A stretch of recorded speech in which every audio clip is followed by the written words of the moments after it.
Let's talk secrets to healing the impossible. Joe, who helps me with technical things and YouTube and other things, said you just ought to say to people you've helped somebody heal from total paralysis and somebody recover their eyesight that was legally blind. Sign up. And maybe that's true, but let's talk about some secrets in healing. And one of the secrets is what we attach ourselves to. And so many people who never heal from a serious problem have attached themselves to the diagnosis. We don't want to attach ourselves to the diagnosis. Trying to see where the light works here. Let's not attach ourselves to the diagnosis, but let's attach ourselves to restored function. Restored function. And when we attach ourselves to restored function, then we got a chance to move forward. If we attach ourselves to diagnosis, then everything that comes up about that diagnosis becomes part of our thinking, and our beliefs determine our cellular responses. And so our beliefs determine neurotransmitters and something called neuropeptides that bathe our cells and dock into receptors on our cells and really change how our cells function. So our beliefs literally can change our function. And when we attach to our diagnosis, there's certain beliefs that come with every diagnosis. Multiple sclerosis, for example. People, just expect you to do this steady decline in health. And they expect certain symptoms, and you're supposed to have certain tests, and you're supposed to take certain medications. And there's a whole framework around that.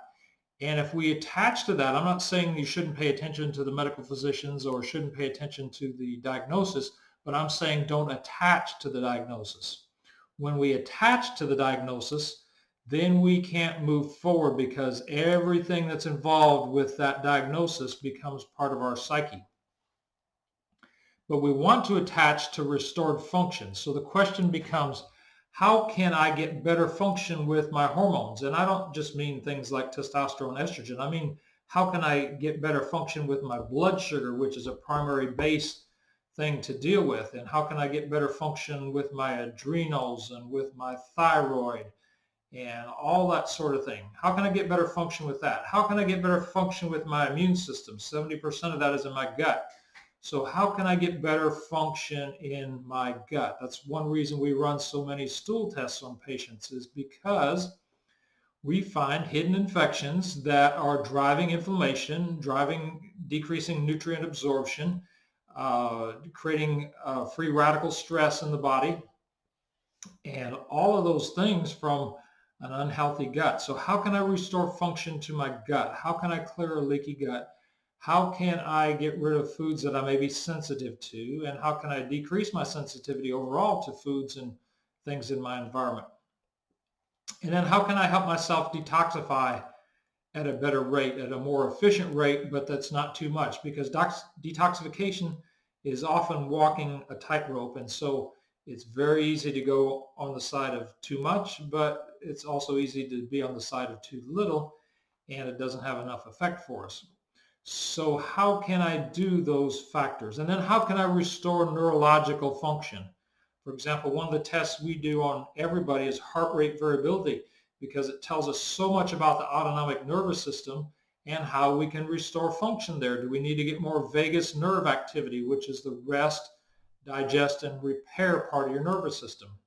Is there too much hormonal control of the heart and the autonomic nervous system is being suppressed? How can I get better function between the left and the right brain? And we see that with posture and muscle tone and other factors. How can I get better brain function with the brainwave patterns? And we see that on the EEG. These are the kinds of questions we need to be asking ourselves. When we ask ourselves these kind of questions and we attach ourselves to creating better function, we can have a better life and we can restore our health. Those people that I mentioned, Dr. Tom and Megan, and I can say their names because We have signed releases, and they're on our YouTube channels and our autoimmune group and so forth. How could they restore function, regain health from such serious issues as total autoimmune-induced paralysis and legal blindness from an autoimmune attack on the retinas, and a big, long, acute multifocal pigmoid epitheliopathy?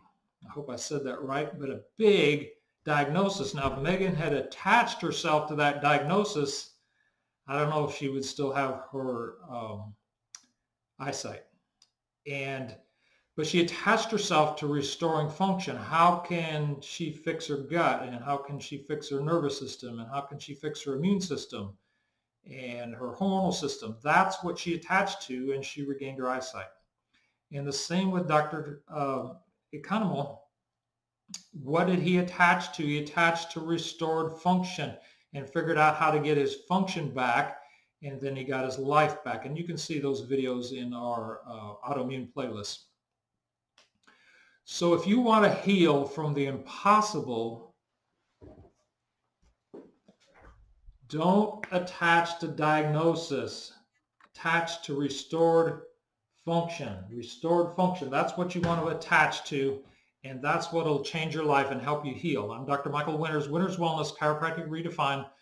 Watch some more of our videos in our autoimmune series, in our Secrets to Healing the Impossible, in some of the health success stories, and look forward to helping you have better health.